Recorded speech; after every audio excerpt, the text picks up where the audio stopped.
በስመ አብ ወወልድ ወመንፈስ ቅዱስ አሃዱ አምላክ። መልካም እንግዲህ ከሳምንት ሳምንት ጠብቆ ያገናኘን አምላክ የተመሰገነ ይሁን። እሱ በመካከላችን ሆኖ እንዲያስተምረን እንዲመክረን ቅዱስ ፈቃዱ እንዲሆንልን የእመቤታችን ጸሎት የቅዱሳን አማላጅነት ይርዳን።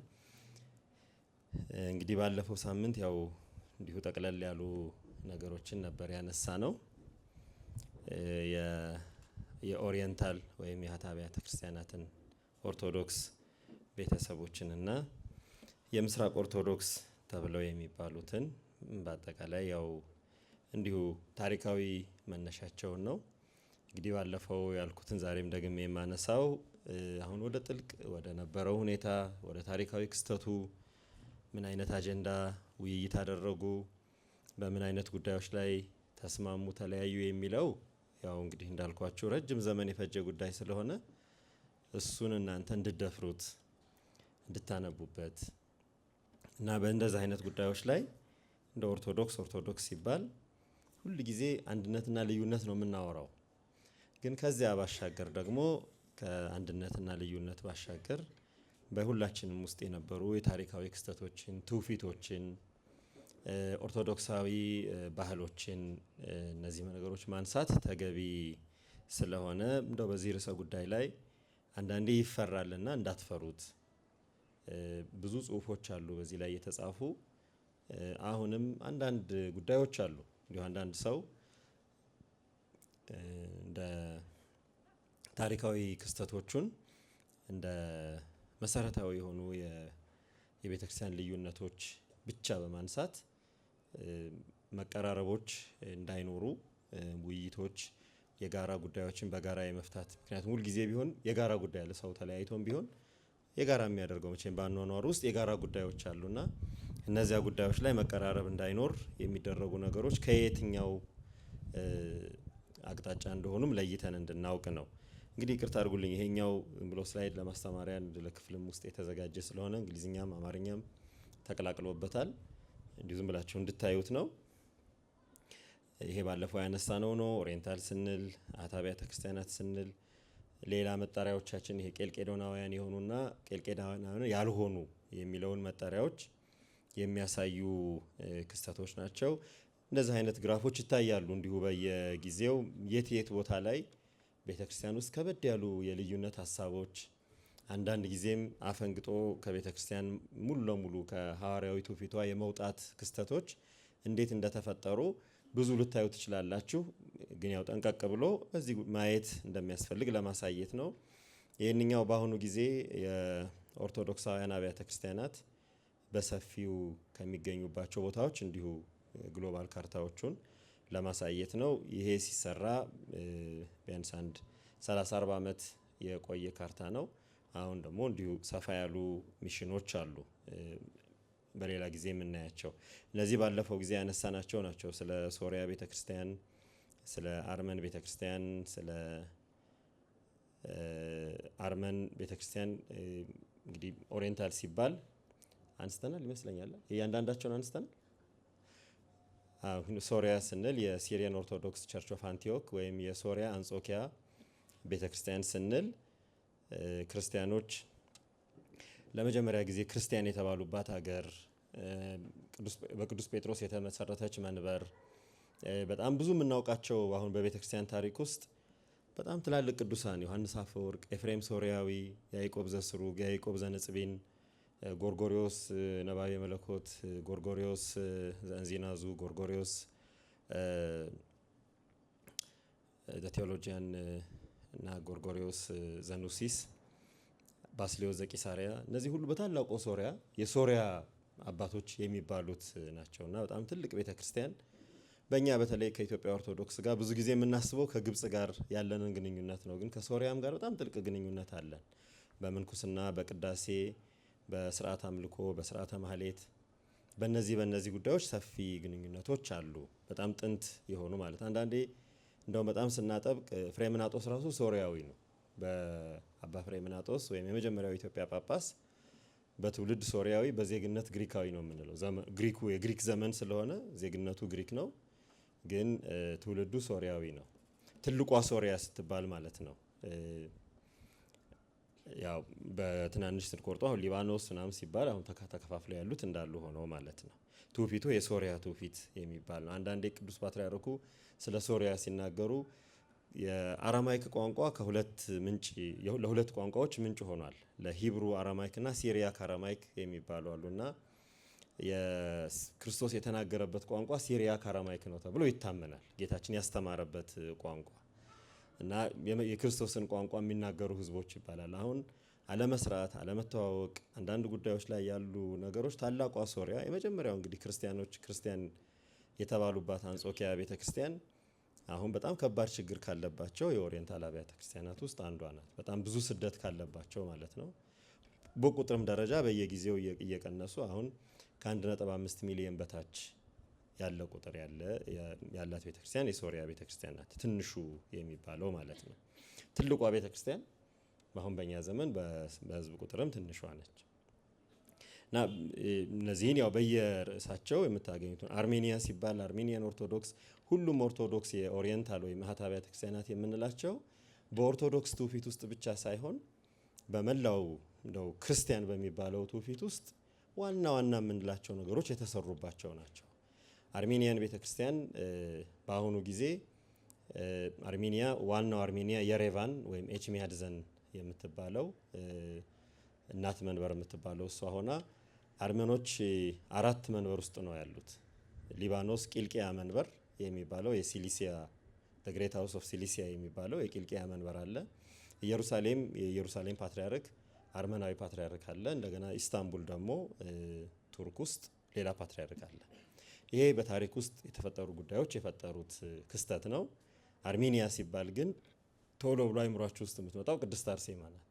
የእነዚህ እናቶች የጎርጎሪዮስ ዘአርማንያ ተጋድሎ አርመን በዓለም እንግዲህ እስካሁን ባለው መረጃ ጥንታዊ ክርስትናን የመንግስት ሃይማኖት ያደረገች ሀገር ናት። ከአርሜኒያና ኢትዮጵያ ጋር ደግሞ ብዙ ጊዜ የሚነሱ ሁለት አባቶች አሉ። አንድ አርመናዊ ከተሳቱ ቅዱሳን አንዱ አባ ያጉባ የሚባሉት፣ ያጉብ ማለት በአረብኛ ቋንቋ ያዕቆብ ማለት ነው። በአርሜን ቋንቋ ያዕቆብ የሚባሉት አባት እኛ አባ ጉባ እንላቸዋለን። እሳቸው አርሜኒያዊ የቂልቅያ መንበር ከታናሽ እስያ የመጡ አባት ናቸው። በእኛ ደግሞ ኢትዮጵያዊው አቡነ ኤዎስጣቴዎስ ከፋሌ ባህር የሚባሉት እሳቸው ደግሞ በሰንበት ክርክር በ14ኛው ክፍለ ዘመን አርመን ሄደው ያረፉ አባት ናቸው። እንግዲህ ባለፈው ትንሽ ለማሳየት ሞክሬያለሁ በአብያተ ክርስቲያናቱ መካከል ስላለ ግንኙነት። አርመኖች ለክህነት ትልቅ ክብር አላቸው፣ ለአባቶች በጣም ትልቅ ክብር አላቸው። ክርስትናና አርሜኒ ናሽናሊቲ ወይም ብሔራዊነት ብዙ አይለያዩ እና ኒካርኪን ናቸው። አባቶችን ሲያከብሩ የቤተክርስቲያን አሰራራቸው በአብዛኛው ይሄን ቅርጽ ካያችሁ ልክ አሁን የኢትዮጵያ ቤተክርስቲያን በክብ እንደምትታወቀው አርመኖችም በዚህ የቤተክርስቲያን ቅርጽ ይታወቃሉ። የአርሜኒያ ቤተክርስቲያን በአብዛኛው እኛ 4 ኪሎ ያለችውም ይሄን ነው አይደል የምትመስለው። የዚህ አይነት ቅርጾች አሏቸው። ሌላው የኮፕቲክ ቤተክርስቲያን ናት፣ የቅብጥ ኦርቶዶክስ።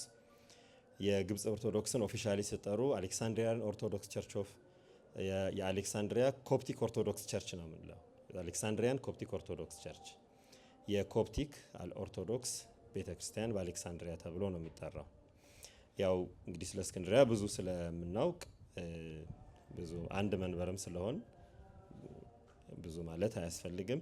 የህንድ ማላንካራን ሲሪያን ኦርቶዶክስ ትውፊቱ የሲሪያን ትውፊት ነው፣ የሶሪያ ትውፊት ነው ስንል ቋንቋቸው የስርዓት አምልኮ ቋንቋቸው ሲሪያክ ነበር። የሚቀድሷቸው ቅዳሴዎችም የሶሪያ ቅዳሴዎች ናቸው። አንድ አይነት ቅዳሴዎች ናቸው። ለረጅም ጊዜም በሶሪያ መንበር ስር የነበሩ አባቶች ናቸው። በመከራ ውስጥ የሚኖሩ እንግዲህ የሀገር እንደ ህንድ ስትቆጥሯቸው ከ1% በታች ናቸው፣ ክርስቲያኖች በሙሉ ማለት ነው። ስለ እነዚህ ቅዱስ ቶማስ ነው ቤተክርስቲያኗን የመሰረታት። ከፋርስ ቤተክርስቲያን ጋር አንድ የነበረች እና በኋላ ከቄልቄዶን በኋላ በያዕቆብ ዘልበረዲን ተማሪዎች ስብከት ስር ሆና ለረጅም ጊዜ በመቆየቷ የኦሪየንታል አብያተ ክርስቲያናት አካል ሆናለች። እነዚህ እንግዲህ አምስቱ የምንላቸው። ከዚህ ውጪ የኢትዮጵያ ቤተክርስቲያን አለች፣ የኤርትራ ኦርቶዶክስ። የኤርትራና የኢትዮጵያ ትውፊቱም ስርዓት አምልኮውም ቅዳሴውም ቋንቋውም ያው ግዕዝ ነው። ያንን ያው መሰረት አድርገን እንዲሁ ዝም ብሎ ለማሳየት ያህል ነው። በእነዚህ አብያተ ክርስቲያናት መካከል ስለነበሩም ግንኙነቶች ባለፈው አንስተናል ይመስለኛል። ባለፈው እንደ ማጠቃለያ ከወሰድነው የኦሪየንታል አብያተ ክርስቲያናት አንድነት በ1957 በእኛ አቆጣጠር 65 በፈረንጆች አቆጣጠር የተደረገው የኦሪየንታል ኦርቶዶክስ አብያተ ክርስቲያናት ፓትርያርኮች ውይይት ነው። አዲስ አበባ የተደረገው ውይይት ነው። ይሄ ውይይት በጣም ቀላል ነገር አይደለም። በጣም ብዙ ነገሮች የታዩበት ውይይት ነው። ሶስቱን ነገሮች ብቻ አነሳለሁ። አንደኛው ከኤፌሶን ጉባኤ በኋላ ቄልቄዶንን ስለማንቀበል ነው ከኤፌሶን ጉባኤ በኋላ የምንለው። ከኤፌሶን ጉባኤ በኋላ የኦሪየንታል ኦርቶዶክስ አምስቱም ኦሪየንታል የምንላቸው አባቶች ኤርትራ ከዚያ በኋላ ስለተከፈለች የአምስቱ ኦሪየንታል ኦርቶዶክስ የግብፅ ኦርቶዶክስ፣ የሲሪያ ኦርቶዶክስ፣ የማላንካራን ሲሪያን ኦርቶዶክስ፣ የኢትዮጵያ ኦርቶዶክስ እና የአርመን ኦርቶዶክስ ሁለት መንበሮች የቂልቅያና የኤችሚያድዘን ፓትርያርኮች ወይም ካቶሊኮሴት አዲስ አበባ መጥተው ለመጀመሪያ ጊዜ ከ1700 ዓመት በኋላ ተገናኝተው ውይይት ያደረጉበት ወቅት ነው። ይሄ አንዱ ትልቅ ክስተት ነው። በሁለተኛው ደግሞ ከውይይቱ የተገኙት ፍሬዎች ናቸው። አንደኛው ጉዳይ የኢትዮጵያ ኦርቶዶክስ ተዋሕዶ ቤተክርስቲያን የራሷ ፓትርያርክ ኖሯት ከኦሪየንታል ኦርቶዶክስ አብያተ ክርስቲያናት አንዱ ሆና የተቆጠረችበት ወቅት ነው። ከዚያ በፊት ፓትርያርክነቱ ከዚያ በፊት 6 ዓመት በፊት ቢገኝም ግን ትልቁ እውቅና የተገኘበት ወቅት ነው። ሁለተኛው እና ለዛሬው ሶስተኛ አድርጌ የምነግራችሁ ከምስራቅ ኦርቶዶክስ ወይም በቄልቄዶን ከተለዩት የቄልቄዶናውያን ኦርቶዶክስ አብያተ ክርስቲያናት ጋር ውይይት እንዲደረግ ኦፊሻልም አንኦፊሻልም ውይይቶች እንዲደረጉ አምስቱም ፓትርያርኮች የወሰኑት በዚህ ወቅት ነው። በነገራችን ላይ ከኦሪየንታል ኦርቶዶክስ ብቻ ሳይሆን ከምስራቅ ኦርቶዶክስ ብቻ ሳይሆን ከካቶሊክም ከፕሮቴስታንትም ከዓለም አብያተ ክርስቲያናት ውስጥ ካሉትና ሉትራን ምናምን ከሚባሉት የዓለም አብያተ ክርስቲያናት አባላት ከሆኑት ሜምበር ቸርቾችም ውይይቶች በምን አይነት መንገድ መደረግ አለባቸው፣ ምንን መሰረት ያደረገ ውይይት መደረግ አለበት የሚለውን ቅደም ተከተል አስቀምጠው የወሰኑት በዚህ ጉባኤ ነው እና በዚህ ውሳኔ መሰረት ለምሳሌ ከምስራቅ ኦርቶዶክስ ጋር ያለውን ግንኙነት ያለምንም ቅድመ ሁኔታ ውይይት እንዲጀመር ብለው ነው የወሰኑት። ያለምንም ከቄልቄዶናውያን አንደኛ በስም ኦርቶዶክስ እንባባላለን፣ ሁለተኛ ብዙ የቄልቄዶን ጉባኤን መሰረት ያደረጉ ጉዳዮች ቢለያዩንም ክሪስቶሎጂካል ወይም ነገረ ክርስቶስ የሆኑት ነገሮች ቢለያዩንም በሌሎቹ ኦርቶዶክሳዊ ትውፊቶች ግን አንድ ነን፣ ሐዋርያዊ መሰረቱ እነዚህ የሚባሉት ነገሮች አንድ ናቸው በማለት ያለ ቅድመ ሁኔታ ውይይት እንዲደረግ ነው። ከካቶሊክ ጋር ውይይት ለማድረግ ቅድመ ሁኔታ አስቀምጠዋል። ካቶሊክ ቤተክርስቲያን መጀመሪያ እኔ ብቻ ነኝ የምትለውን ነገር ማቆም አለባት፣ ያን ካላቆመች አንወያይም ብለው ነው ውሳኔ የወሰኑት። መልካም፣ ዝም ብሎ እንዲሁ የኦርቶዶክሶችን አንድነት ለማሳየት ነው። ይሄ የአርሜኒያን ጄኖሳይድ 100ኛ ዓመት ሲከበር በአጋጣሚ 4 የኦርቶዶክስ ፓትርያርኮች እና በርከት ያሉ የምስራቅ ኦርቶዶክስ ተወካዮች የተገኙበት ነው። እነዚህ እንግዲህ አሁን ወደፊት የማነሳላችሁ የኦርቶዶክስ ዲያሎጎች የፈጠሯቸው መልካም ነገሮች ምንድናቸው የሚለውን የምናሳይበት ነው። ለዚህ መጀመሪያ ወደ ውይይት እንግባ ብለው ከወሰኑ በኋላ የተጀመረው በምንድነው? አንኦፊሻሊ ነው፣ ይፋዊ ያልሆነ ውይይት ማድረግ የሚለው ነው። እነዚህ ይፋዊ ያልሆኑ ውይይቶች የተዳረጉት በሁለት መንገድ ነው። አንደኛው በዓለም አብያተ ክርስቲያናት በየዓመቱ የሚደረጉ በ2 ዓመት አንድ ጊዜ የሚደረጉ የማዕከላዊ ኮሚቴ ውይይቶች፣ በ7 ዓመት አንድ ጊዜ የሚደረጉ የአጠቃላይ ጉባኤ ውይይቶች፣ በየ6 ወሩ አንድ ጊዜ የሚደረጉ የማዕከላዊ ኮሚቴ የስራ አስፈጻሚ ኮሚቴ ውይይቶች ላይ ኦርቶዶክሶች ይገናኛሉ። ስለዚህ በእነዚህ ግንኙነቶች ሳይድ ሚቲንግ ወይም ትይዩ የሆነ ውይይት በማድረግ ኦርቶዶክሶች እንዲገናኙ ማድረግ ነው። ይሄ ከ1950ዎቹ መጨረሻ ጀምሮ የተጀመረ ነው። ሁለተኛው ውይይት ደግሞ ራሱን ችሎ የየአብያተ ክርስቲያናቱ ተወካዮች ባሉበት ከ1960 ዓ.ም የጀመረ ነው። ይሄ የየአብያተ ክርስቲያናቱ ተወካዮች አንዱ ቤተክርስቲያን እያዘጋጀ ወደዚያ እየሄዱ አጀንዳ ቀርጾ ውይይት ማድረግ ነው። ለዚህ ውይይት የመጀመሪያው ምዕራፍ ምንድን ነው የተፈጠረው ብሎ ማሰብ ነው። የመጀመሪያው አሁን ለምን ተለያየን፣ ለምን ተጣላን፣ ለምን የተለያየ አይነት አስተሳሰብ ኖረን የሚለውን መነሻ በማድረግ ከጉባኤ ኒቄያ ጀምሮ የተፈጠሩትን ነገሮች መዳሰስ ነው። ታሪካዊ ክስተቶቹን አንድ አይነት ማለት ለጠባችን ወይም ለመለያየታችን ወይም ለግጭቱ መጀመሪያ ተመሳሳይ የሆነ ምክንያት ይኑረን ውይይት ለማድረግ። አንዳንድ ሰዎች ሰው ተጣልቶ ልታስታርቁ ስትሉ ለምን ተጣላችሁ ብላችሁ ስትጠይቁ አንደኛው ሰው የሚናገረው የጠብ ምክንያት ሌላ ነው፣ ሌላው ደግሞ የሚናገረው ሌላ ነው አይደል? ስለዚህ መጀመሪያ ወደ እርቅ ከመሄድ በፊት ሰዎች የተጣሉበትን ነገር ራሱ መስማማት አለባቸው። በምድር የተጣላ ነው የሚለውን ማለት ነው። ስለዚህ ትክክል ነው፣ ታሪካዊ ጠብ ተደርጓል። ጠብ ብቻ አይደለም፣ ስደትም ተፈጽሟል። መለካውያን በጣም ብዙ ኦርቶዶክሳውያንን አሳደዋል። በትንሹ እስያ፣ በምስራቅ ቁስጥንጥንያ፣ በሰሜን አፍሪካ፣ በመካከለኛው ምስራቅ ብዙ ክርስቲያኖች ተሰደዋል፣ ተገለዋል። አብያተ ክርስቲያናት እንዲወድሙ እንዲፈርሱ ተደርገዋል።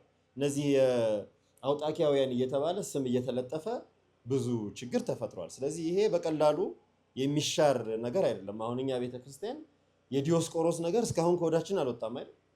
ዲዮስቆሮስ የሆነው ነገር የተገፋው ግፊት፣ የተመታው ምትና የታሰረው እስራት አሁንም ይቆረቁረናል። ስለዚህ በእነዚህ ነገሮች መጀመሪያ መስማማት ስላለብን ወደኋላ ሄዶ ታሪካዊ ክስተቶቹን ማየት አስፈላጊ ነበር። ስለዚህ ልዩነቶች የተፈጠሩባቸውን ክስተቶች ማወቅ የሚለው አንደኛው በመጀመሪያ በ60ዎቹ ማለት ነው እኛ ሳንወለድ የተሰሩ ስራዎች ናቸው። ምንድነው የጠቡ ምክንያት የሚለውን ማለት ነው። አሁን የምነግራችሁ መጀመሪያ ላይ ያልኳችሁ አንዳንድ ቴዎሎጂ ተማሪዎች ነን ወይም መምህራን ነን የሚሉ ሰዎች አሁንም በጠቦቹ ላይ ራሱ ትክክለኛ መረጃ የማይሰጡ አሉ። ግጭቱ የተፈጠረው በእንደዚህ ፖለቲካዊ ምክንያት ነው እንጂ ሃይማኖት አይደለም የሚሏችሁ ሊኖር ይችላል። አንዳንዱ ደግሞ የሃይማኖቱንም የፖለቲካውን የሚተውና የቋንቋ ልዩነት ነው ሊላችሁም ይችላል። ኡሲያን ወይም ፕሮሶፖንን ወይም ደግሞ ፊሲስን ወይም ኤሰንስ እነዚህን ባለመረዳት ነው ሊሏችሁ ይችላል። አንዳንድ የግሪክ ሰው አይ የምስራቆቹ ሰዎች ግሪክ የእናት ቋንቋቸው ስላልሆነ የግሪክን ንግግር ባለማወቅ የፈጠሩት ነው እንጂ ሌላ ምንም ምክንያት የለውም ሊሉ ይችላል። ለዚህ የመጀመሪያው ነገር በግጭቶቹ ጉዳዮች ላይ በሚገባ መስማማት ነው እና ያንን ማየት ነው። ሁለተኛው ጉዳይ እነማን ነን እኛ? ማን ነን? አሁን ምስራቅ ኦርቶዶክስ ሲባል ማን ናቸው? የትኞቹ አብያተ ክርስቲያናት ናቸው ምስራቅ ኦርቶዶክስ የሚባሉት? ኦሪየንታል ወይም እኛ ደግሞ አሃት አብያተ ክርስቲያናት የምንላቸው ኦሪየንታል ኦርቶዶክስ የሚባሉት ደግሞ እነማን ናቸው ብሎ መለየት ነው። በዚህ አሁን የእኛን ለመረዳት ብዙ አስቸጋሪ አልነበረም። አንደኛ በቁጥር ትንሽ ነው፣ በጁሪዲክሽንም ትንሽ ናቸው። ግብፅ፣ አርመን፣ ሶሪያ፣ ኢትዮጵያ ብሎ የሚለዩ ናቸው። በምስራቅ ኦርቶዶክስ ግን ትንሽ ወሰብሰብ ያለ የአብያተ ክርስቲያናት ስብጥር ነበር። ምክንያቱም ኦቶሲፋለስ ኢስተርን ኦርቶዶክስ ቸርችስ የሚባሉ አሉ። ማለት በራሳቸው ፓትሪያርክ በራሳቸው ሲኖዶስ የሚመሩ የምስራቅ ኦርቶዶክሶች አሉ። እንደገና በሌላ ፓትሪያርክ ስር ሆነው ግን ሌላ ሀገር ሆነው በመንግስት አወቃቀር ወይም በዜግነት አወቃቀር ሌላ ሀገር ሆነው ግን የፓትሪያርክ የሚመሩበት ሲኖዶስ ግን ሌላ ሀገር። ለምሳሌ አሁን የዩክሬን ኦርቶዶክስ አሁን ዩክሬኒያን ኦርቶዶክስ ቸርች ብለው ገና ተቀባይነት ያላገኘ ቤተክርስቲያን ሲመሰረት ከመመስረቱ በፊት እና አሁንም ዩክሬናውያን ሆነው ፓትሪያርካችን የራሻ ኦርቶዶክስ ሞስኮ ፓትሪያርክ ነው ብለው የሚያምኑ አሉ። አሁን በጣም በብዙ ሚሊዮን ህዝብ፣ ምዕመናን፣ ካህናት፣ ጳጳሳት ማለት ነው ዩክሬናውያን ናቸው በመንግስት ደረጃ ግን መንበረ ፓትሪያርካቸው ሞስኮ ፓትሪያርክ። እንደዚህ አይነት ነገሮች ስላሉ ያንን መረዳት ያስፈልግ ነበር። ስለዚህ መጀመሪያ እርስ በርስ መተዋወቅ ማለት ከማን ጋር ነው የምንወያየው የሚለውን ማረጋገጥ ማለት ነው። ስለዚህ 14ቱም የምስራቅ ኦርቶዶክስ ኦቶሲፋለስ ወይም በራሳቸው ሲኖዶስና ፓትሪያርክ የሚመሩ አብያተ ክርስቲያናት ተለይተው የጉባኤው አባላት ሆኑ ማለት ነው። አንኦፊሻል ውይይቶች ሲደረጉ ይሄ እንግዲህ በሂደት ሌላ ችግር እንዳይፈጠር በመሃል እኔ የለሁበትም እኔ አላውቅም ይሄን ጉባኤ እንዳይባል። ለዚህ ደግሞ ጥሩ ምክንያት ይሄ ርዕስ ነው። በዚህ ርዕስ በደንብ ገብታችሁ ብታነቡ በጣም ጥሩ ነገር ነው። ይሄ ፓን ኦርቶዶክስ ሚቲንግ ወይም በኦርቶዶክሳውያን መካከል የሚደረግ የእርስ በርስ ውይይትን ኦርቶዶክሶች ብቻ በምስራቅ ኦርቶዶክሶች ብቻ የሚያደርጉት ውይይት ነው። አሁን በእኛ በኦሪየንታል ከ1957ቱ ተጨማሪ ሌላ ፓን ኦሪየንታል ኦርቶዶክስ ሚቲንግ አላደረግንም ከዚያ በኋላ ማለት ነው። እነሱ ግን ከ5 ጊዜ በላይ ሜጀር የሚባሉ በጣም አበይት የፓን ኦርቶዶክስ ውይይቶች አድርገዋል። ይሄ የጠቀመው ለምንድን ነው? ምስራቅ ኦርቶዶክስ የሚባሉትን አብያተ ክርስቲያናት መለየት ተችሏል። ለውይይቱ ለአንኦፊሻሉ ገና ኦፊሻሉ ሳይጀመር ማለት ነው፣ ይፋዊ ያልሆነው ውይይት ሳይጀመር። ከዚያ ቀጥሎ ሁለተኛው አብይ ጉዳይ የምንወያይባቸው ነገሮችን መለየት፣ አጀንዳ መለየት ማለት ነው። ስለዚህ አጀንዳዎቹ በጣም በቀላል በሆነ መንገድ ነው የተለዩት። አንደኛ ልዩነት የፈጠሩት አጀንዳዎች ምንድን ናቸው? አንደኛ ዶክትሪን፣ የዶግማ ጉዳይ አለ። አሁን ይሄን እንግዲህ ቀደም ሲል እንዳልኳችሁ እንድትበረታቱ ነው፣ በደንብ እንድታነቡበት። የዶግማ ጉዳዮች ምንድን ናቸው ላይ ለይተን ማየት አለብን። ይሄ ክሪስቶሎጂካል የሆኑ የተወሰኑ ጉዳዮች አሉ ከነገረ ክርስቶስ ጋር የተገናኙ። ክሪስቶሎጂ ደግሞ የሚገናኝባቸው ማለት ክሪስቶሎጂ ከምስጢረ ሥላሴ ጋር ይገናኛል። ክሪስቶሎጂ ከኤክሌሲዮሎጂ ጋር ወይም ከነገረ ቤተክርስቲያን ጋር ይገናኛል። ክሪስቶሎጂ ከነገረ ድህነት ጋር ይገናኛል። ክሪስቶሎጂ ከማሪዮሎጂ ጋር ወይም ከነገረ ማርያም ጋር ይገናኛል።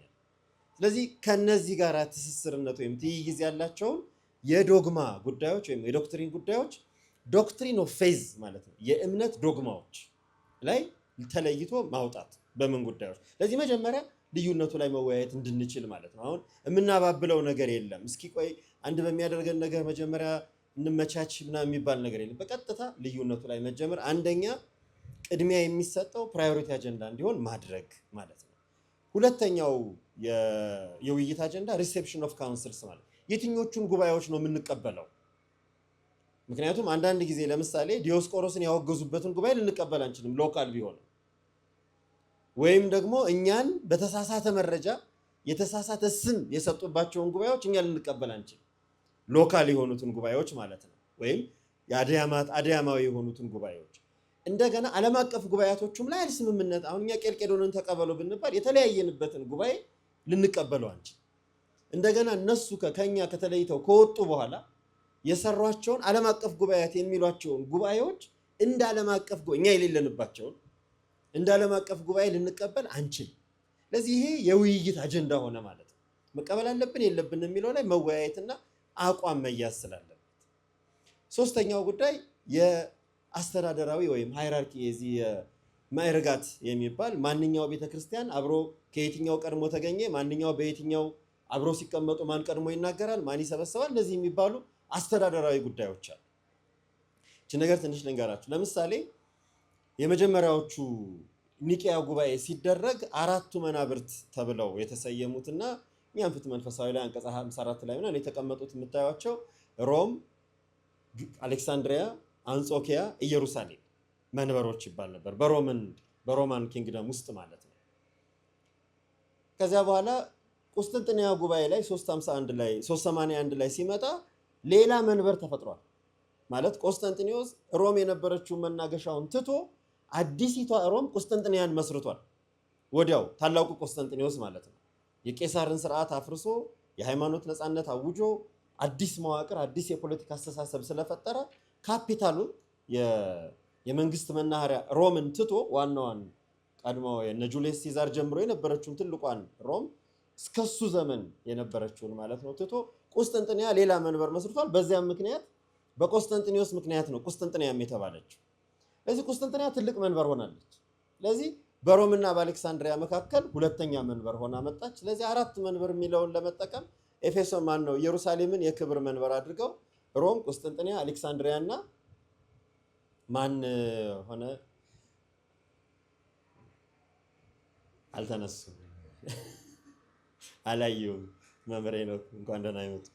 ስለዚህ ቁስጥንጥንያ መሀል ስለገባች አዲስ መንበር ስለመጣች የአስተዳደር አስተሳሰቡን የቤተ ክርስቲያን አመራር አስተሳሰቡን ለወጠው። ከዚያ ኤፌሶን ጉባኤ ላይ መከራከሪያ ሆነ። ጭራሽ ሌላ የጠብ ምክንያት ሆነ። እንዴት አዲሷ መንበር ቁስጥንጥንያ ከጥንታዊቷ መንበር አሌክሳንድሪያ ቀድማ መጣች? ስለዚህ አሌክሳንድሪያ ሶስተኛ መሆን የለባትም የሚል ጉዳዮች ነው። ስለዚህ ይሄ ጉዳይም አንዱ አጀንዳ ሆነ ማለት ነው። አስተዳደራዊ ጉዳዮች የሃይራርኪ ወይም የመናብርት ጉዳይ በሮማን ኪንግደም ውስጥ አንዱ ጉዳይ ሆነ።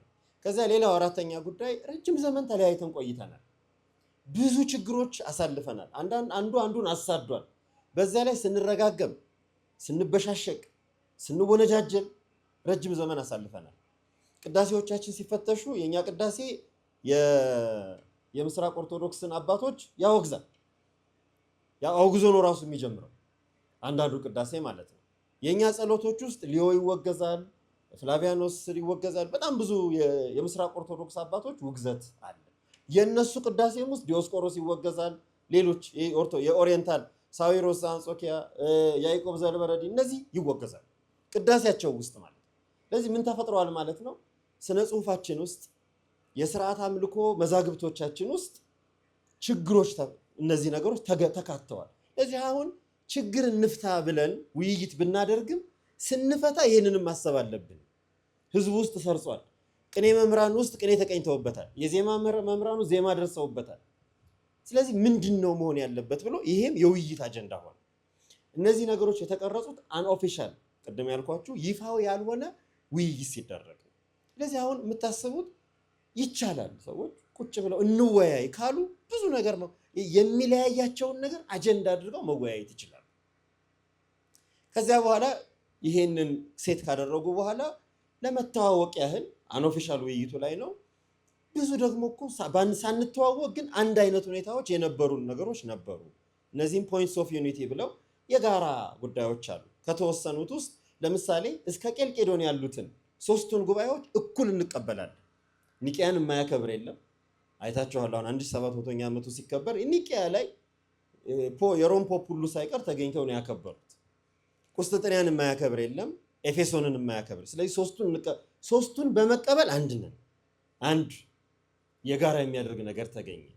ከዚያ ውጭ ቅዱሳት መጽሐፍ ቅዱስን በመቀበል ምንም ሳንሸራርፍ ቅዱሳት መጽሐፍ ተብለው ከኒቂያ ጉባኤ ጀምሮ እስከ ቅዱስ አትናቴዎስ የትንሣኤ መልእክት ድረስ ያሉትን ፕሮቶካኖኒካል የቅዱሳት መጻሕፍት ዝርዝሮች፣ ከዚያ በኋላ እስከ 375 ድረስ ደግሞ እንደገና የመጡትን ዲዩትሮ ካኖኒካል ከቀኖና በኋላ የተገኙ መዛግብትን እነዚህን እንቀበላለን። ስለዚህ በመጽሐፍ ቅዱስም ተመሳሳይ መረጃዎች አሉን። ከዚያ ትራዲሽን የቤተ ክርስቲያን ሐዋርያዊ ትውፊት የሚባለውን ነገር ያለምንም መሸራረፍ እንቀበላለን። የተጻፈውን ብቻ ሳይሆን በትውፊት የመጣውን ቀኖና፣ ለምሳሌ የኢየሩሳሌም ቀኖና ልንል እንችላለን። የቅርጣግና ወይም የሎዶቅያ ቀኖናዎች ሊባሉ ይችላሉ። ወይም የአንካራና የሂፖ ቀኖናት ሊባሉ ይችላሉ። በቤተ ክርስቲያን ትውፊት ውስጥ የመጡ ዋና ዋና ጉዳዮችን እንቀበላለን። ይሄም የሚለያየን ጉዳይ አይደለም። ከዚያ ቀጥሎ ቅዱሳንን ማክበር፣ ክብረ ቅዱሳንና እመቤታችንን ማክበር የሁላችንም አንድ አይነት ትውፊት ነው። እንዴት አድርገን እናክብር? እነማን ናቸው ቅዱሳን? ሊለያይ ይችላል። እኛ ቅዱሳን የምንላቸው እነሱ ላያውቋቸው ይችላሉ። አልተናበብንማ፣ ስንክሳር አልተለዋወጥንም፣ ዜና ሐዋርያት፣ ገድለ ሐዋርያት አልተለዋወጥንም፣ ገድለ ሰማዕታት፣ ገድለ ቅዱሳን አልተለዋወጥንም፣ ስለተጣላን ማለት ነው። ግን ክብረ ቅዱሳን በሚባለው ነገር እንስማማለን። ይሄም ሌላ ትልቅ ጉዳይ ነው። ቅዱሳንን ስናከብር ቅዱሳን በእግዚአብሔር ፊት የከበሩ ናቸው፣ ሞገስ ያላቸው አማላጆች ናቸው። በፊትሽ ሞገስ አግኝቷል እንደተባለ አማላጆች ናቸው። ቅዱሳን ዘላለማዊ ርስትን ይወረሱናል። እነዚህ የሚሉ መሰረታዊ የሆኑ ቅዱሳንን የምናከብር ክብረ ቅዱሳን ስንል የምንጠቀማቸውን ዶግማዎች አብረን እንጋራቸዋለን። ያ ብቻ ሳይሆን ከቄልቄዶን በፊት የነበሩ ቅዱሳንን እኩል እናከብራቸዋለን። አትናቴዎስን፣ ዮሐንስ አፈወርቅን፣ ቄርሎስን፣ አግናጤዎስን ወይም ፖሊካርፕን ወይም ቆጵሪያኖስን እነዚህን በሙሉ እንቀበላቸዋለን። ስንክሳሮቻችን ውስጥ አሉ። ስለዚህ ይሄንንም በማድረግ አንለያይ። 7ቱን ምስጢራት በመቀበል ሁሉን አንድ አይነት ነው። ምንም ሳይሸራረፍ ከክርስቶሎጂ ጋር የሚገናኙት ነገሮች ካልሆኑ በስተቀር 7ቱን ምስጢራት እኩል እንፈጽማለን። ከዚያ ቀጥሎ ሰማዕትነትን እናከብራለን። እንደዚህ የሚሉ ቀኖናዎችን ተለዋወጡ። አንዳችን ውስጥ እዚያኛው የተወሰኑ ቀኖናዎች አሉ። ስለዚህ በዚህ ምክንያት አንድነት የሚባሉትን ነገሮችን ማጠንከር። ስለዚህ እነዚህን ማጠንከር ዲፕኒንግ የሚል ቃል ፈጠሩ። ዲፕኒንግ ማለት የበለጠ ማስረጽ፣ የበለጠ መሬት ማስያዝ፣ ምዕመናን እንዲያውቁት ማድረግ። ለምሳሌ አንዱ በ1974 ዓመተ ምህረት የተወሰነ አንድ ውሳኔ ፒልግሪሜጅ ነው። ቅዱሳት መካናትን መሳለም፣ ሰማዕታት ያረፉባቸውን ቦታዎች፣ የጋራ ታሪኮቻችን የተፈጸሙባቸውን ቦታዎች ማክበር። ለምሳሌ ኒቂያ አሁን ያለችው በኦሪየንታል ኦርቶዶክስ ስር አይደለችም። ኒቂያ ያለችው እንደውም ጭራሽ በሌላ ሃይማኖት ስር ነች። ግን መንበሯ ያው የቁስጥንጥንያ መንበር ያለበት ነው። ኒቂያ ቦታውን አባቶች የጸለዩባት ጸሎተ ሃይማኖትን የጻፉበትን ጉባኤ ባችን ቦታ ሄዶ መሳለም ሃይማኖት መቀየር አይደለም፣ ቦታውን ማክበር ነው። እንደገና እንጦንስ የሚባሉት ትልቅ አባት ምንኩስና የሚባለውን ለመላው ዓለም ያስተዋወቁት በደንብ አድርገው እንግዲህ በምንኩስና ሳይንስ ማለት ህይወቱ ከዚያ በፊት ቢጀምርም እና የቅዱስ እንጦንስን ዋሻ ሄዶ አንድ ምስራቅ ኦርቶዶክስ ሄዶ ቢሳለም ወይም ቢስም ሃይማኖት አይለውጥም። ለዚህ ቅዱሳት መካናትን መሳም ጌታችን ተአምራት ያደረገባቸው የተወለደበትን ያስተማረባቸውን ገሊላን፣ ናዝሬትን፣ ኢያሪኮን ከዚያ ደግሞ ያው ያረገበትን የተቀበረበትን የተነሳበትን ቦታ ሄዶ የጋራ ቦታ አድርጎ መሳል። ይህ አሁን በጋራ ጉባኤ የተፈራረሙት አንዱ ሐሳብ ነው። ስለዚህ እንዲህ አድርገው ያንን ዝርዝር አወጡ። እነዚህ ጉዳዮች መቼና እንዴት እንደተጀመሩ በኋላ ዝርዝሮቹን አነሳለሁ። አንኦፊሻል ውይይቱ የተጀመረው በ1964 ዓመተ ምህረት ነው።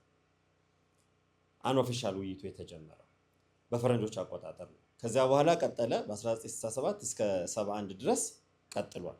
እነዚህ ጉዳዮች ኮንሰልቴሽን ተብለው አንኦፊሻል ኮንሰልቴሽኖች ተደርገዋል። ከዚያ በኋላ ግን ይፋዊ የሆኑ ግንኙነቶች መደረግ ጀመሩ። በተለይ በ1967 ዓመተ ምህረት ይፋዊ የሆነ ውይይት ብቻ ሳይሆን የውይይት አጀንዳ የተደረሰባቸውን ስምምነቶችም መፈራረም ቻሉ። በ1970 አዲስ አበባ ተደርጓል። በ1971 እንደገና ደግሞ በአሌክሳንድሪያ ተደርገዋል። በ1985 እነዚህ ኦፊሻል እና አንኦፊሻል የሚባሉት ነገሮች በሙሉ ተቀይረው በዚህ ስም አንድ ኮሚሽን ተቋቋመ። አንኦፊሻል ጆይንት ኮሚሽን ፎር ቴዎሎጂካል ዲያሎግ ቢትዊን ዘ ኢስተርን ኦርቶዶክስ ቸርች ኤንድ ዘ ኦሪየንታል ኦርቶዶክስ ቸርችስ ተብሎ ተመሰረተ። 85 በፈረንጆች አቆጣጠር። በፊት ዝም ብለው አባቶች እየሄዱ ይሳተፉባቸው የነበሩት ወደ ቋሚ ኮሚሽን ማለት ነው። አንድ ሰው ይመደባል ከእያንዳንዱ ቤተክርስቲያን፣ አይለወጥም። ምክንያቱም ወደኋላ የሄደውን ነገር እያሰበ መምጣት አለበት። ይቀመጣል፣ በየጊዜው ለቤተክርስቲያኑ ሪፖርት ያደርጋል። ጳጳስ ሊሆን ይችላል፣ ቴዎሎጂያን ሊሆን ይችላል። ምዕመን ሆኖ ቴዎሎጂያንም ሆነው የተሳተፉ አሉ፣ በሁለቱም ሳይድ ማለት ነው። ይሄ ኮሚሽን ተቋቋመ። አሁን የምነግራችሁ እንግዲህ የዚህ ኮሚሽን ውጤቶች በሁለት መጽሐፎች በኋላ አነሳለሁ፣ የታተሙ አሉ። እነሱን ታያቸዋላችሁ። በ1989 ይሄው ጆይንት ኮሚሽን የመጀመሪያውን ፈርስት አግሪድ ስቴትመንት የሚባል የጋራ የስምምነት ሰነድ ማውጣት ቻሉ። አሁን ቅድም ያልኳችሁ ይሄ ሰነድ የወጣው ክሪስቶሎጂ ላይ ምን እንደሆነ በኋላ ታዩታላችሁ። በደንብ ወደኋላ ያሉትን ነገሮች ዳሶ የወጣ ሰነድ ነው። በዚህ ሰነድ ላይ ኢትዮጵያን ወክለው ከተሳተፉት አባቶች በ1989 ነው ብፁዕ አቡነ ገሪማ እና በኋላ ብፁዕ አቡነ መልከጼዴቅ፣ በዚያን ጊዜ አባ ሀብተ ማርያም ይባሉ በነበረ ጊዜ የዚህ አግሪድ ስቴትመንት ላይ ተሳትፈዋል። ኢትዮጵያ ቤተክርስቲያንን በመወከል ማለት ነው። ሰነዱም አለ። ሼር ለወንድማችን ሰጥቼዋለሁ። ሼር ልታደርጓቸው ትችላላችሁ። ስለዚህ የመጀመሪያው አግሪድ ስቴትመንት ኦን ክሪስቶሎጂ ቅዱስ አቡነ ብሾይ ገዳም ግብፅ ተደረገ። ቀጠለ ስብሰባው። እንግዲህ 64 እስከዚህ ድረስ የምታዩት 1990 ዓመተ ምህረት ሁለተኛው ሰከንድ ስቴትመንት ወይም አግሪድ ስቴትመንት በስዊዘርላንድ የሻምፔዜ ዶክመንት ይባላል። ስዊዘርላንድ ይሄኛው ዶክመንት ዲቨሎፕ ማድረግ ይቻላል። እዚህም ላይ ሁለተኛው የቀረው የክሪስቶሎጂ ጉዳይ የተስማሙበት ጉዳይ ነው። እዚህኛው ላይ የተወሰኑ የኦሪየንታል አብያተ ክርስቲያናት ያልፈረሙ አሉ። ከዚያ በኋላ 1993 አንድ ጉዳይ ተነሳ። ግዝት እናንሳ የሚል ሀሳብ ተነሳ። ምክንያቱም ተወጋግዘዋል። ልክ አሁን ግዝት እናንሳ ሲባል አሁን በእኛ ትውልድ አንድ የተነሳ ግዝት አለ፣ አታስታውስ? ቅርብ ጊዜ የኢትዮጵያ ሁለት ሲኖዶስ አሜሪካን ያለና ኢትዮጵያ ያለ ሲኖዶስ ሲዋሃድ ምንድነው የተደረገው? ውግዘቱ ተነሳ ነው አይደለም የተባባል። ያ ማለት ነው ውግዘትን ማንሳት የሚባለው ጉዳይ እስከዚያ ድረስ መደረስ ተቻለ ማለት ነው። የቄልቄዶን ጉባኤ ላይ በቄልቄዶን ጉባኤ ምክንያት የመጣውን ውግዘት እስከ ማንሳት ድረስ ሐሳብ ውይይት እስከዚያ ድረስ ፈጥሯል። መወያየት እንግዲህ ዶግማ አልቀየርንም ወይም ደግሞ ስርዓት አልቀየርንም ወይም ደግሞ አቋማችንን የቅዱሳት መጽሐፍ ትርጉም አልቀየርንም። እርስ መረዳዳት በውይይት ውስጥ መተሳሰብና አንዳንድ ጉዳዮችን መግባባት ስለተቻለ በተግባቡባቸው የተለያዩባቸው ነገሮች የሚያግባባን ቃሏ ምን መሰላችሁ? ሜትሮፖሊታን ካሊስቶስ ወይም ብለው ነው የተናገሩ። እስከ ዛሬ ድረስ የተጣላንበት ጉዳይ ለካ የሚያግባባን ነው። የተጣላንበት ጉዳይ የሚያግባባን ጉዳይ ነበር፣ ግን በተጣላንበት ጉዳይ ስላልተወያየን ስንወጋገዝበት ኖረናል። ያ ማለት ልዩነት የለም ማለት አይደለም። የተለያየንበት ጉዳይ ምንድን ነው ብለን ቁጭ ብለን አልተመካከርንም። ለዚህ ወደ ኋላ ልመልሳችሁ ነው። ሁለተኛው ስምምነት ያልተደረገበት ጉዳይ ሪሴፕሽን ኦፍ ካውንስልስ የሚባለው የትኛውን ጉባኤ ነው የምንቀበለው የሚለው ነው። ስለዚህ ወደ ኋላ ሄዶ ምን እንዳደረጉ ታዩታላችሁ። ችግር የለም። ይሄ ዶክመንት ስለሚሰጣችሁ ችግር የለም። ዛሬ እሰጣለሁ። የሆነው ምንድን ነው? በኒቂያ ጉባኤ ይችን ነገር በደንብ አድርጋችሁ ያዙ። እንግዲህ ልዩነት ቄልቄዶን ላይ አልተጀመረም። ባለፈው አንስቼላችኋለሁ ከሐዋርያት ዘመን ጀምሮ እንዴት እንደተፈጠረ። ልዩነት የተፈጠረው በትክክል በጣም በሰፊው የዚህ የቄልቄዶን ባክግራውንድ የመጣው ከአርዮስ በኋላ። አሁን ብፁዕ አቡነ ጎርጎርዮስ ይሄን በሚገባ ለማስረዳት ሞክረዋል የቤተክርስቲያን ታሪክ በዓለም መድረክ ላይ። ግን ብዙዎቻችን ራሴን ጨምሮ ለእነዚያ ጉዳዮች ትኩረት አልሰጠናቸው። ብዙ ሰው ከዚያ በኋላ ስለ ቤተክርስቲያን ታሪክ የሚጽፍ ሰው እነዚህን ነገሮች እያለፋቸው ነው የሚሄደው። ስላልገቡን ወይም ደግሞ ስለማናውቃቸው ሳይሆን ተጽፈዋል፣ ይገቡናል። ግን ሁል ጊዜ የምናስበው የመጨረሻው ጉዳይ ላይ። ይሄ ደግሞ ለእኛ ለህይወታችን ራሱ ያስፈልገናል። ምክንያቱም አንዳንድ ጊዜ ሰው ኃጢአትም ይስራ ስህተትም ይሳሳት በተሳሳተበት ጊዜ አይደለም ስህተቱን የፈጸመው፣ ከዚያ በፊት ነው ማሰብ የጀመረው። አሁን የቄልቄዶን ጉባኤ ልዩነት ከቄልቄዶን 100 ዓመት በፊት የጀመረ ምን እንደተፈጠረ ተመልከቱት። የኒቂያ ጉባኤ ላይ አርዮስና ትምህርቱ አርዮሳውያንና ትምህርቱ ከተወገዙ በኋላ አላረፉ። ምን አይነት ችግር ፈጠሩ? አንዳንዶቹ ራሳቸውን ደብቀው በየመንበረ ፓትርያርኮቻቸውና በየአብያተ ክርስቲያኖቻቸው በየአጥቢያቸው የኒቂያ ጉባኤ ትክክል አይደለም የሚል ዜና መንዛት ጀመሩ። ያ የተሳሳቱት ነገር አለ እንዴ? ሆሞኡሲዮስ እንዴት ይባላል? ሌላ ቃል መፈጠር አለበት የሚል ማምታቻ መፍጠር ጀመሩ። ኒቂያ ጉባኤ ባለፈው ነገር እነዚህ ጉባኤዎች ሃይማኖት አልወሰኑ። ወንድሞች፣ አንድ እህቶቼ ማወቅ ያለብን ሃይማኖትን ለመጠበቅ የተደረጉ ጉባኤዎች ናቸው እንጂ ሃይማኖትን ለመወሰን የተደረጉ አይደል። ሃይማኖት በጉባኤ አይወሰንም። ሃይማኖት የተገለጠልን ነገር ነው፣ ለኛ የተሰጠን ነገር ነው። ያንን ለመጠበቅ አንዳንድ መናፍቃን፣ አንዳንድ ስሁታን፣ አንዳንድ ከሃዲዎች ያወቅነውን የተገለጸልንን ነገር በአይናችን ያየነውን ክርስቶስ ሁለት ነው ሊሉን ሲፈልጉ የለም አንድ ነው። አንዳንዱ ደግሞ እንደወጣ ያለው ነጠላ ነው ሲሉን የለም ነጠላ አይደለም የተዋሃደ ነው። ያየነውን ለመጠበቅ የተደረጉ ጉባኤዎች ናቸው። ጉባኤዎቹ ክርስቶስ እንደዚህ ነው ብለን ስለ ክርስቶስ ውሳኔ ለማስቀመጥ የተደረጉ አይደሉም። ይሄንን ግንዛቤ ግን የፈጠሩት አርዮሳውያን ናቸው እና ሁለት ስም አላቸው ከጉባኤ በኋላ። አንደኛው የአርዮስ ደጋፊዎች የሚባሉ ናቸው። ቢገባቸውም ባይገባቸውም አርዮስን ስለወደዱት ብቻ የሚደግፉታል። ወይ ድምፁ ስላማራቸው ወይ መልኩ ስላማራቸው ወይም ዝም ብለው ልክ ነው ብለው በስሜት አለ አይደለም። አሁን አንዳንድ ጠንቋይ የሚከተል እኮ አለ። ራሱን እየጎዳው ጠንቋይ የሚከተላል። ውሸታም እንደሆነ እያወቀ ይከተለዋል።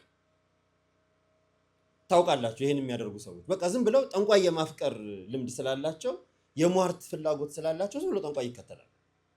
አርዮስን ምንም ቢሆን ዝም ብለው የተከተሉት ሰዎች አሉ። እነዚህ የአርዮስ ደጋፊዎች የሚባሉት ናቸው። ሁለተኛው ግን ሴሚ አርያን ወይም መንፈቅ አርዮሳውያን የሚባሉት የአርዮስ ውስጥ ከአርዮስ ትምህርት ውስጥ የተወሰኑ ነገሮች ወስደው ብጥብጥ የፈጠሩ ጳጳሳት፣ የነገረ መለኮት ትምህርት ቤት ተማሪዎች፣ በተለይ የአንጾኪያ ትምህርት ቤት ተማሪዎች የሆኑ ሰዎች ያን ይዘው የቀጠሉ ሰዎች ናቸው። ከአርዮስ አንዳንድ ሀሳብ ወስደው ማለት ነው። እነዚህ ሰዎች እዚህ የምታዩቸውን 5 ጉባኤዎች በተከታታይ አድርገዋል። ከኒቂያ ጉባኤ እስከ ቁስጥንጥንያ ጉባኤ ድረስ ማለት ነው። በ300 ከኒቂያ 325 ዓመተ ምህረት ነው። በአንጾኪያ በ341 ዓመተ ምህረት ሆሞኡሲዮስ የሚባለውን ቃል እንደገና ማየት አለብን። ሆሞኡሲዮስ ምንድን ነው? ሆሞኡሲዮስ ማለት ዘእሩይ ምስለ አብ በመለኮቱ ማለት ነው። ልክ ጸሎተ ሃይማኖት ከአባቱ ጋር ፍጹም አንድ የሆነ ብለን የምንደግመው ቃል ማለት ነው። ሆሞኡሲዮስ ቱፓትሪ ከአባቱ ጋር አንድ ነው። ከብርሃን የተገኘ ብርሃን፣ ከእውነተኛ አምላክ የተገኘ እውነተኛ አምላክ የተወለደ እንጂ ያልተፈጠረ በባህሪው ከአብ ጋር አንድ የሆነ እቺ ሆሞኡሲዮስ ማለት በባህሪው ከአባቱ ጋር አንድ የሆነ ማለት ነው። እንዴት ከአብ ጋር አንድ ይሆናል? የአርዮስን ስተት በሌላ ቋንቋ ለማምጣት ማለት። ስለዚህ ምን የሚል ነገር አመጡ? አይ ይመሳሰላል እንጂ አንድ አይደለም የሚል ከሆሞኡሲዮስ የምትመሳሰል ቃል ፈጠሩ። ሆሚዮኢሲዮስ የሚል ማለት ነው። ይችኛዋ ቃል ሐሳቧ ምንድነው? ይመሳሰላል፣ ተመሳሳይ ነው እንጂ አንድ አይደለም። ከአብ ጋር አንድ መሆን አይችልም። ይሄን በ341 ወሰነ። አሁን ዳርዳርቻውን ተመልከቱት። የመክፈል ሐሳብ ማለት ነው።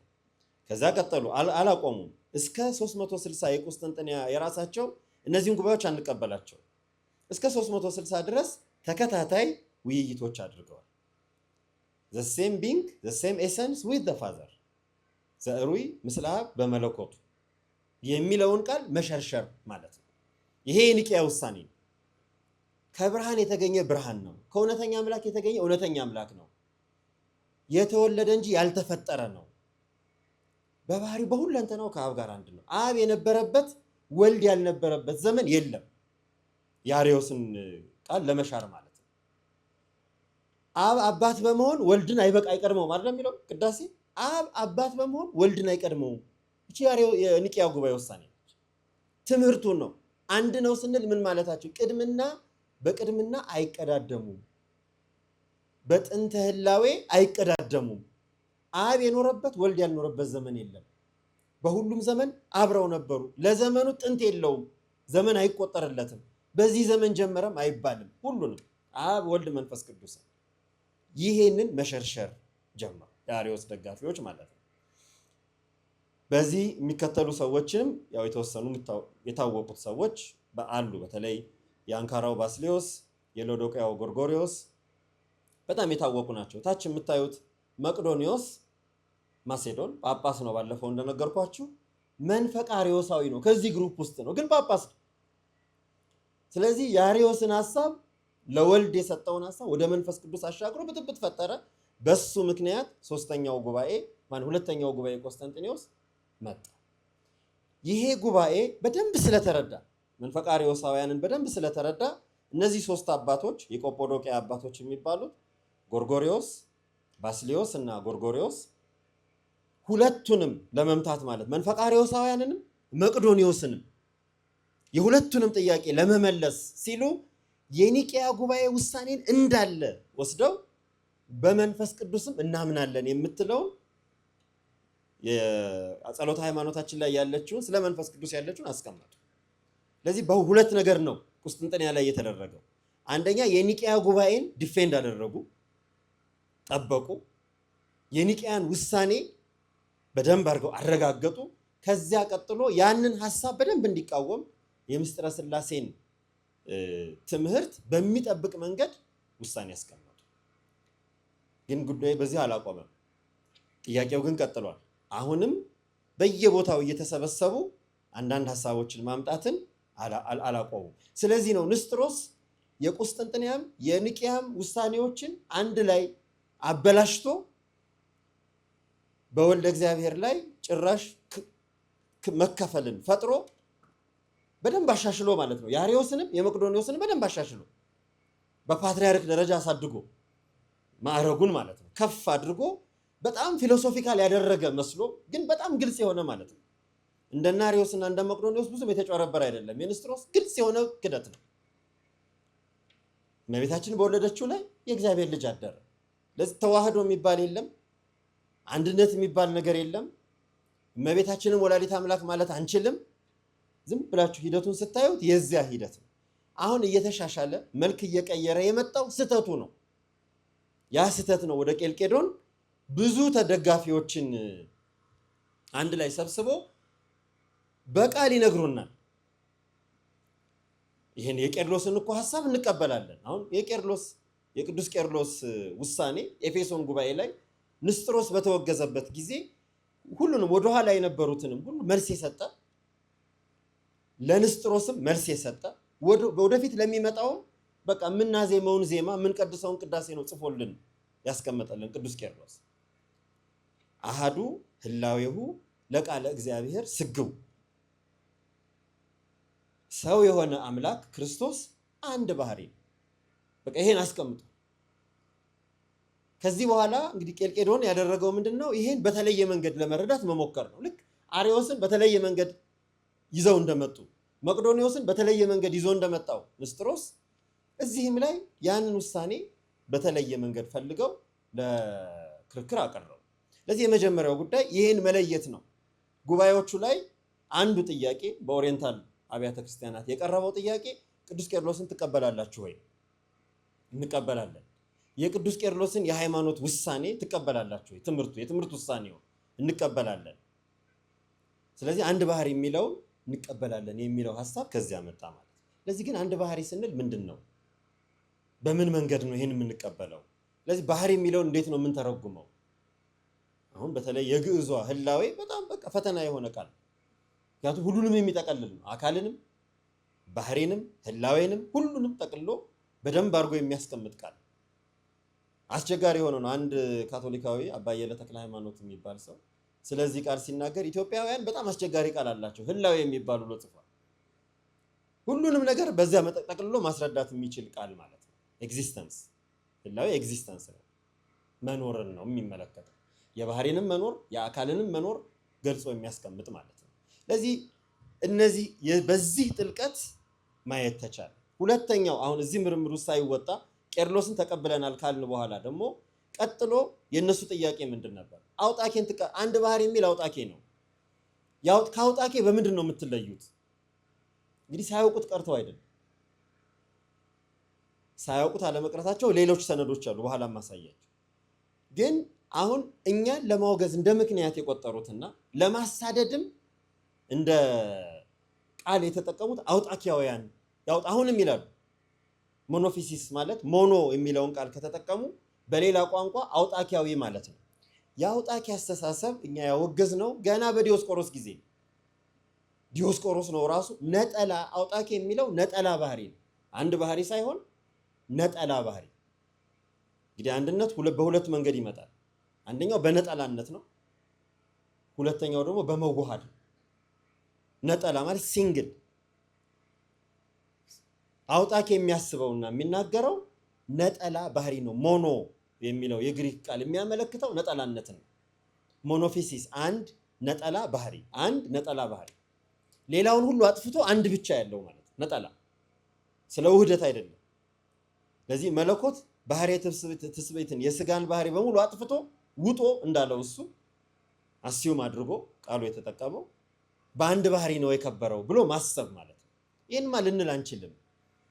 እኛ ስንል የኖር ነው በጊባኤ ቄልቄዶን ጊዜም ከቄልቄዶን በፊትም ከቄልቄዶን በኋላም ስንል የኖር ነው ክርስቶስ ፍጹም ሰው ፍጹም አምላክ፣ ሰው የሆነ አምላክ ግን በሰውነቱ ምንም እንከን የሌለው ከኃጢአት በስተቀር መጽሐፍ ቅዱስን ነው ከኃጢአት በስተቀር ሰው የሚሰራውን ስራ እየሰራ አደገ።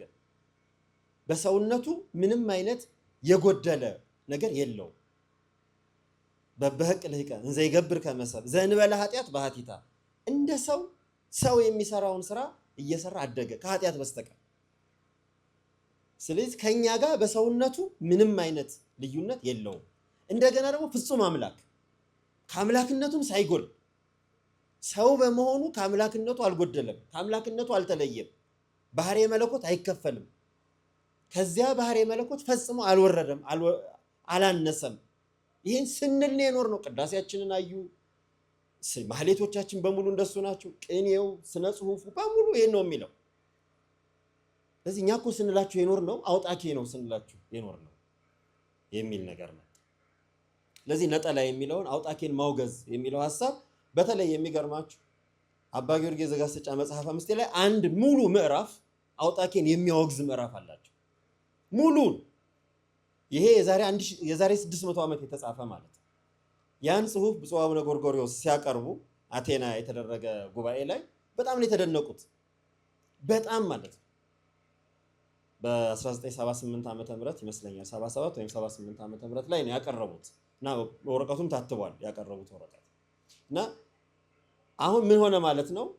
ዝም ብሎ በስማ በለው ወይም አውቆ፣ ይሄ ሁለቱንም ተመልከቱ። አውቆ ልክ ምንድነው ሊበሏት የፈለጓትን ነገር ለጥላቻ ምክንያት ፈጥሮ መወጋገዝም ነበር፣ ሳያውቁም ሲያወግዙ ነበር። ብፁዕ ቅዱስ አቡነ ታዎድሮስ በአንድ ወቅት አንድ ቦታ ላይ ሲሄዱ የገዳም መነኮሳት የምስራቅ ኦርቶዶክስ ቤተክርስቲያን የገዳም መነኮሳት ዝም ብለው ሲባሉ የሰሙትን አውጣኪያዊ ብለው ተናግሯቸው በጣም ገርሟቸው አውጣኪያን እኛም እናወግዘዋለን ብለው አለፉ። የዚያን ያህል ሁኔታ ማለት ነው። ስለዚህ ይሄ የፈጠረውን ነገር በሚገባ ስያሜዎቹ ላይ አንዱ ሲልበት የኖረውን ስያሜ ከጉባኤው በኋላ ቄልቄዶን ጉባኤ የፈጠራቸውን ነገሮች በሚገባ ካዩ ቄልቄዶን ላይ ኦሪየንታል አብያተ ክርስቲያናት ያላቸውን ጥያቄ እነሱ ደግሞ ኦሪየንታል አብያተ ክርስቲያናት ላይ ያላቸውን ኦሪየንታሎቹ ቄልቄዶን ላይ ያላቸውን ጥያቄ የመጀመሪያ ስለ ክርስቶስ ባህሪ የወሰናችሁትን ውሳኔ አንቀበልም። ምንድነው የተወሰነው? ክርስቶስ በአንድ አካል ሁለት ባህሪ የሚለውን ውሳኔ አንቀበልም። አንድ ዶግማ ልንቀበል አንችልም። እኛ ከሁለት አካል አንድ አካል ከሁለት ባህሪ አንድ ባህሪ ብለን ነው የምናስተምረው። ይሄ ሊሆን አይችልም። ያንን እያሉ ግን እነዚህ ቃላቶች አሉ ታች በቀይ የምታዩት ያለ መቀላቀል፣ ያለ መለወጥ፣ ያለ መለያየት፣ ያለ መጨመር ወይም ያለ ምንድነው ያለ መነጣጠል ፍልጠት የምንለውን ማለት ነው። እንግዲህ ውዳሴ ማርያም ላይ ያለ መለያየት ካንቺ ሰው የሆነ እያልን የምንለውን ማለት ነው። እነሱ ጸሎተ ሃይማኖት ላይ ይህ አለ። አሁን ተመልከቱ፣ እላይ ያለውን አንቀበልም፣ እታች ያለውን ግን አብረው ይላሉ። አስባችሁታል? አሁን ይሄ ክሪስቶሎጂ ምን ማለት እንደሆነ በደንብ እንድትረዱት ጸሎተ ሃይማኖት ላይ በሁለት ባህሪ የምትለውን ሲጨምሩ የኒቂያ ቁስጥንጥንያ ጸሎተ ሃይማኖት ላይ እነዚህን አራት የቅዱስ ቄርሎስ ቃላቶች አብረው ጨምረዋል። ለዚህ አልተለያየንም ለማለት ይሄን ጨምረዋል። እንደገና ደግሞ የለያየንን ሁለት ባህሪ ደግሞ ከላይ ጨምረዋል። ለዚህ ይሄ እንዴት ነው ሊፈታ የሚችል? እንዴት ነው ልንረዳው የምንችል?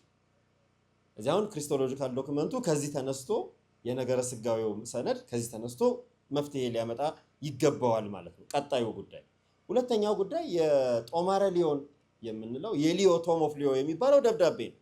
ይሄ ደብዳቤ በጉባኤ ላይ የመጣ ሌላ ሐሳብ የያዘ ደብዳቤ ነው።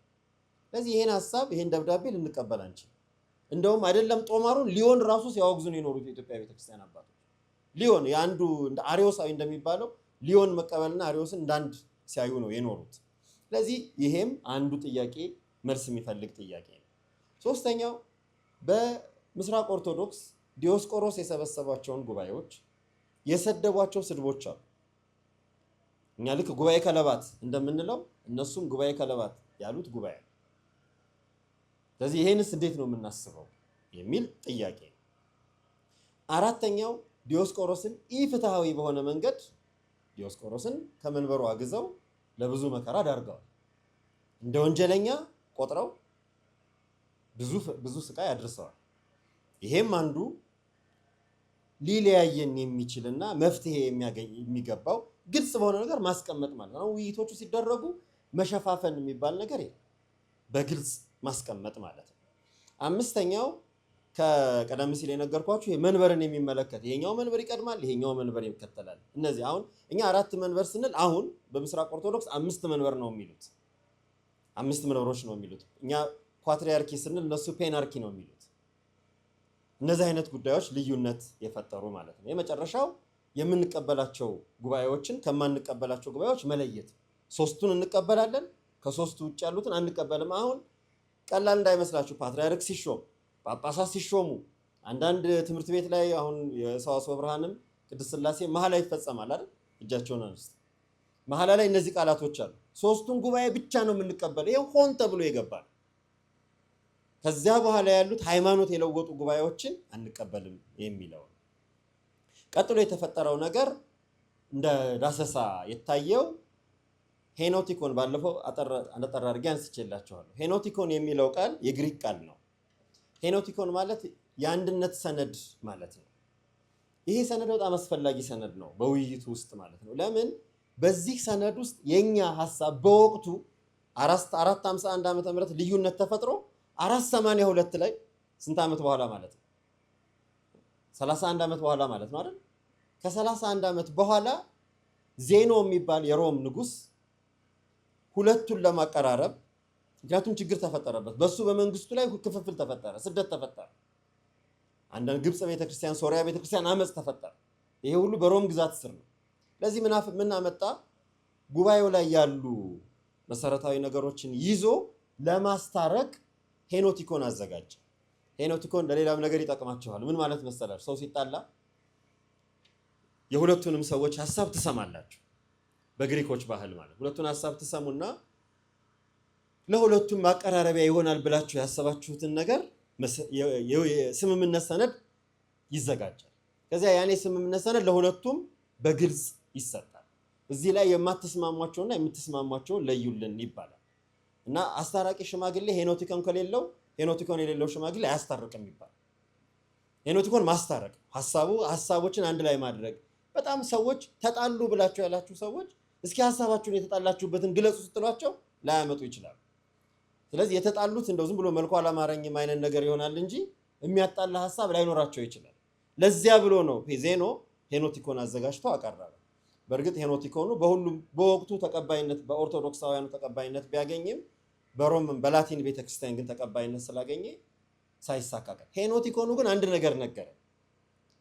ምክንያቱም ያ አንዱን መናፍቅ ምናምን ብሎ የለየበት ጉዳይ ሳይሆን የኦሪየንታል አብያተ ክርስቲያናት ቅድመ ቄልቄዶን ያለውን እምነት ለመጠበቅ የከፈሉት መስዋዕትነት መሆኑን አስቀመጠ። የሄኖቲኮኑ ሐሳብ ይሄ። አብዛኛው ሄኖቲኮኑ ላይ ዜኖ ያስቀመጣቸው ነገሮች የኦሪየንታል አብያተ ክርስቲያናት ቅድመ ቄልቄዶን ያለው የኒቅያን የቁስጥንጥንያንና የኤፌሶንን ውሳኔ ለመጠበቅ ያደረጉት ሐሳብ መሆኑን በሚገባ አስቀምጧል። ለዚህ ለኛ በጣም ትልቅ ጉዳይ ነበር። በውይይቱ ላይ ለሚነሱ ነገሮች እንዲህ አላላችሁም ነበር እኮ እንዲህ ነበር እኮ ሲባል ማሳያ ሆነ ማለት ነው። የሆነ ሆኖ የቴዎሎጂካል ውይይቶቹ በክሪስቶሎጂ፣ በኤክሌሲዮሎጂ እና ጁሪዲክሽንና መወያየቱ እንዲቀጥል በሚሉ ሐሳቦች ላይ መቀጠል ቻሉ። ምን ለውጦች መጡ የሚለውን ልናገርና በዚሁ አጠቃልላለሁ። ውይይቱ ምን አመጣ? በጣም የታወቁት ነገሮች አንዳችን እንድናውቅ ምን ላይ እንደሆነ ልዩነታችን እንድንረዳ እና ለብዙ ሰው ኦርቶዶክስ የሚለው ቃል ደግሞ አንድ እየመሰለው ልዩነት የሌለ ለሚመስለው ልዩነት ያለው ምን ላይ እንደሆነ እንዲያውቅ ትልቅ እድል ፈጠረ። ሁለተኛ ፓስቶራል ሊሆን በቤተክርስቲያን ሐዋርያዊ አገልግሎት ውስጥ አንዱ ለአንዱ መሰናክል ሆኖ የቆየበትን ጊዜ ሙሉ ለሙሉ አስቆም። አሁን አንዱን በሐዋርያዊ አገልግሎት መሰናክል አይሆንም። መተባበር ሲቻልም እንደውም መተጋገዝ ለኢትዮጵያ ኦርቶዶክስ ተዋሕዶ ቤተክርስቲያን ለምታደርገው ሐዋርያዊ አገልግሎት የግሪክ ቤተክርስቲያን ብዙ እገዛ ባለፈው እንዳልኳችሁ ለምሳሌ አቡነ ጎርጎርዮስን ጨምሮ በጣም ብዙ አባቶች ግሪክ ሄደው እንዲማሩ እድል ፈጠረ። አስባችሁ ስንወጋገዝ ከኖርን ቤተክርስቲያን ጋር ሄደው ተምረው እዚህ ሀገር መጥተው ጳጳስ ሆነዋል። ምን ተፈጠረ ማለት ነው? አንዳንድ ጉዳዮች ላይ ከዚህ አልፎ መተባበር፣ የትምህርት ትብብር ለመምጣት ምክንያት ሆነ። ማህበራዊ አገልግሎቶች ላይ ህፃናት ማሳደጊያዎች፣ የአረጋውያን መጦሪያዎች አንዱ ቦታ ላይ ለሚቋቋሙት እነዚያኞቹ ማገዝ ቻሉ። ገዳማት ትብብር ላይ በተለይ ቅድስት ሀገር ኢየሩሳሌም በሚኖሩ አንዳንድ ትብብሮች ላይ ሰፊ የሆኑ አንድነቶች መፈጠር፣ ትስስሮች መፈጠር ቻሉ። እንቅፋቶቹ ግልጽ በመሆን መንገድ ተቀመጡ። እነዚህ እንቅፋቶቹ ናቸው። ቀደም ሲል ያነሳናቸው ስለሆኑ ብዙ የሚደገሙ አይደሉም። ሌላው የመጨረሻው ትልቁ በእነዚህ ሂደቶች ውስጥ ሁለት ትላልቅ አባቶች ኦርቶዶክስ ኦሪየንታል አባቶች ሁለቱም ህንዶች አስገራሚ ስራ ሰርተዋል። ፒዲኤፎች ስላሉ አብሬ ሰጣችኋለሁ፣ ማየት ትችላላችሁ። አንደኛው የቅድስት ሥላሴ መንፈሳዊ ኮሌጅ ዲን የነበሩ አስተማሪም የነበሩ ዶክተር ቪሲ ሳሙኤል ይባላሉ። ስማቸው ታች ታገኙትም ትችላላችሁ። እሳቸው አንድ ነገር ሰሩ። ላይ ያለውን በላይ ርዕስ መጽሐፍ ጻፉ። ዘ ካውንስል ኦፍ ካልሴዶን ሪኤግዛምንድ የሚል መጽሐፍ ጻፉ። ቄልቄዶንን እንደገና እንየው እንደማለት ነው። ይሄን መጽሐፍ ጻፉ። ይሄ መጽሐፍ አዲስ ምዕራፍ ከፈተ። አንዳንድ በዶግማ ውስጥ አልተስማማንባቸው የምንላቸው የቃላት ትርጉሞች ራሱ ምን ያህል ኦሪየንታሎች እንደምንረዳቸው ማሳየት የቻሉበት ጽሁፍ ነው። በጣም ብዙ ዝርዝር ያለው በጣም ሙሉ ለሙሉ ዶግማ የሆነ ጽሁፍ ጻፉ። ቀጣዩም ዶክተር ማር ግሪጎሪዮስ የተባሉ እኒህም ህንዳዊ ናቸው። እኒህም አባት ዳዝ ካልሴዶን ዲቫይድ ኦር ዩናይት በሚል ርዕስ ኮራይተር ሆኖ ይሄን መጽሐፍ ጻፉ። እነዚህ ጽሁፎች ምንድነው የፈጠሩት? የበለጠ መተዋወቅ እንድንችል በእኛ ሳይድ ማለት ነው። በእነሱ ሳይድ ብዙ እንደተጻፈ ይነግሩናል። እኔ ፐርሰናሊ ያገኘሁት ከ4 ጽሁፎች በላይ አላገኘሁም። በሌሎች ጉዳዮች ላይ በተለይ ክሪስተን ሻይሮት እነዚህ የመሰሉ ሰዎች ብዙ ጽፈዋል በማቀራረብ ደረጃ። የሆነ ሆኖ በእነዚህ ጉዳዮች ላይ የተጻፉ ብዙ ጽሁፎችም አሉ። ማንበብ መረዳት ለምትፈልጉ በማንኛውም ሰዓት እናንተ ማግኘት ትችላላችሁ። እኛም ያሉንን ማጋራት እንችላለን። እንግዲህ ጉባኤው ዲያሎጉ ይሄን ይመስላል። እንዲሁ ከብዙ በጥቂቱ ዝርዝር የሆኑትን ነገሮች አንድ መርሃ ግብር ጨምረን እናያለን። እግዚአብሔር ይስጥልኝ።